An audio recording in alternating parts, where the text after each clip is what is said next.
we want to start with Mr. Joel Palma. We would love to know how big a problem is forest denudation in the country, and how is the Way de Mulia helping solve this problem? Well, as mentioned earlier, up to 47,000 hectares of forests are lost on an annual basis. Actually, 20 years ago, we were losing as much as 200,000 hectares of forest. The Philippines used to be one of the producers of lumber, and we used to export that in the 60s. Now we barely have no trees. And so, this is not just about forests and wood, as I mentioned. It's all about forests for water for agriculture, for our foods. A lot of people don't know that, actually. Yeah, so it is very important that we rehabilitate and we ensure that our productivity is put back into place. Food is getting scarcer now in the Philippines, so that's the main essence of this partnership. And what is WWF doing? I guess we're trying to get more partners, like the United Nations, corporates, and of course GCash, and the use of technology to be able to do something about it. Yes. And that's actually good, you can combine technology with the environment, and now people don't have an excuse. Now everybody can help because it's just in our fingertips to help the environment, right? In the palm of your hand, right then and there. Another question, Mr. Palma, may I ask, what is happening to our watershed, in our watershed, and is it critical in the daily lives of the Filipinos? I think it's very Yes. critical. It's very timely that although it's raining, Very timely. we are running water right now. We've been experiencing scarcity. The thing is that with 14 million Filipinos in Metro Manila, majority of them, if you ask where is your water coming from, the answer would be in the faucet. They don't realize it's coming from the watersheds. As mentioned earlier as well, 98% of the supply of water for Metro Manila comes from the Angat and Ipo watershed, where Anthony and myself was in last Friday. So that video was there. So it's like almost an hour away from Metro Manila, but it's so critical that we take care of this because it's the only one we've got. And 50% of that watershed actually is degraded. So this is, again, what the collaboration is all about. All right. With that, Mr. Palma, can you further explain to us why did you choose Ipo Dam watershed as your location with GCash Forest?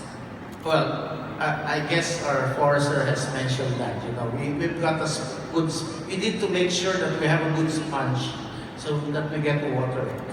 And it's very direct because this is the only source of water for Metro Manila, basically. And this is one priority that we have to address. Understood. Thank you for that again, Mr. Palma. One more question. What types of trees do you intend to plant for GCash Forest? You heard earlier one was called Yagal? Yes. Yes. The basic principle is to plant or rehabilitate indigenous species. Okay. As much as possible, what's there is what you plant. Anthony and myself has the privilege to also see a mother Nara tree. When you call it some mother Nara trees, you take care of that because these trees are basically providing seedlings. And we saw the small seedlings that's basically helping reforest the forest itself on its own. So this is the approach. It's just not planting trees, but it's also making sure that the seedlings there, the trees there are taken care of so that it will serve its own function. Beautiful movement, such a big movement on so many different dimensions actually. Very nice. Yeah. And it's actually good because you don't just plant trees, you plant a specific species of trees to be protected to help the forest. Alright, our next question will be for Mr. Thomas. Why did you develop GCash Forest, and how do you think it will help solve the problem of forest denudation, and how did it all start? Sure. So it all starts with our customers and what expectations our customers have, what really matters to them. And when we speak to our customers and we try to build this platform, it's clear that they want to do something that goes beyond everyday life. Yes. But at the same time, they want to make an impact. They believe that we can enable that. But they don't, when they choose causes like the environment or other things that matter to them, it's normally not something that they can do easily. Right. Yes. It's difficult for them to imagine the real impact that they can make when it's just one or two or a few. So that's where the insight came to us, that as we build a platform and as we try to embed ourselves in the daily lives of Filipinos, let's do something that matters to them. And the inspiration, since you asked, also came from our partners Alipay and Financial in China, where they have made a huge impact. Now, of course, the problem is different in China. Right? The problem of China is more around desertification. But we said, we just took the insight from our customers and we took what we saw in another country, rolled out at scale, where they have been able to create this experience where they link daily lifestyle changes to actual impact. And we said, what's the problem in the Philippines that we really need to tackle? Right? And again, when it comes to the environment, we chose partners who really are experts in their field, who know how to make this impact in a sustainable way, connecting forests to water and to a problem which is quite severe.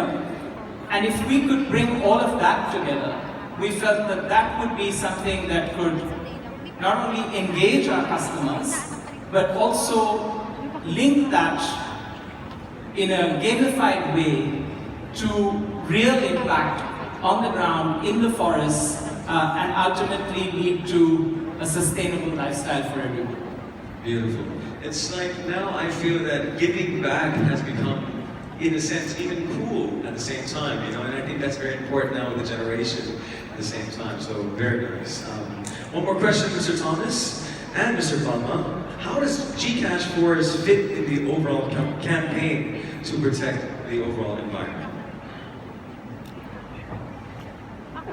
Well, we're so glad that we're working with GCash and many partners, because this is the first partnership with Olivia where technology is really applied to ensure that conservation is done.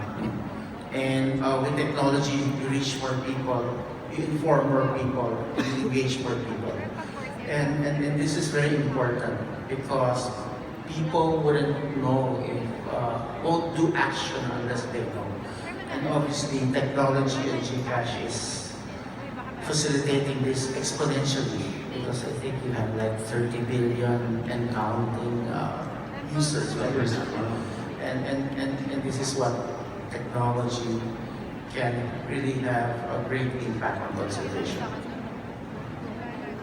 I think from our perspective, it's how to get millions of Filipinos every day to do something small as a part of their daily lifestyle, but connected to real value, where they actually see that it is the Yakal tree in Ipoh watershed. Yes. It's not just a game, it's not just an engagement tool, it's really about aspects of the environment that matter deeply to the country, right? And I think the great benefit is to see it in reality, which is why when we partnered, we were very clear that we would actually go there and see for ourselves how this was going to happen, so that we can then make this reality for millions of consumers. It's actually great when you hear, a lot of people think that when they do small acts, nothing's happening. But it really is true that your small acts had a huge effect, or rather, your micro efforts can have a macro effect. That's true. Multiplied by millions. Yes, absolutely. All right, with that, I would like to ask Mr. Mitra, what can you say about these kinds of initiatives done by the private sector? You know, when you think about today's challenges, there are some really wicked challenges, and I think deforestation in the Philippines is really one of those. And I was thinking that, you know, when your grandmothers were around, great-grandmothers, you know, in the Philippines in the 1900s, 70% of the country was like this lush, covered, old-growth forests. Now, when you think about it, only 6% of the country has that sort of coverage. I mean, that's how dramatic the problem is. So it's a problem that really requires absolutely everyone to engage, and we really need the private sector to engage. But it's not just about the feel-good of saving the environment. There's a real strong business interest. So if you think about it, Hypo watershed.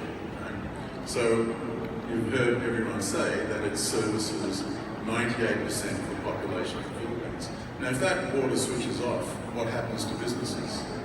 They don't make money, there's no consumer demand, businesses collapse. So it's a business continuity issue.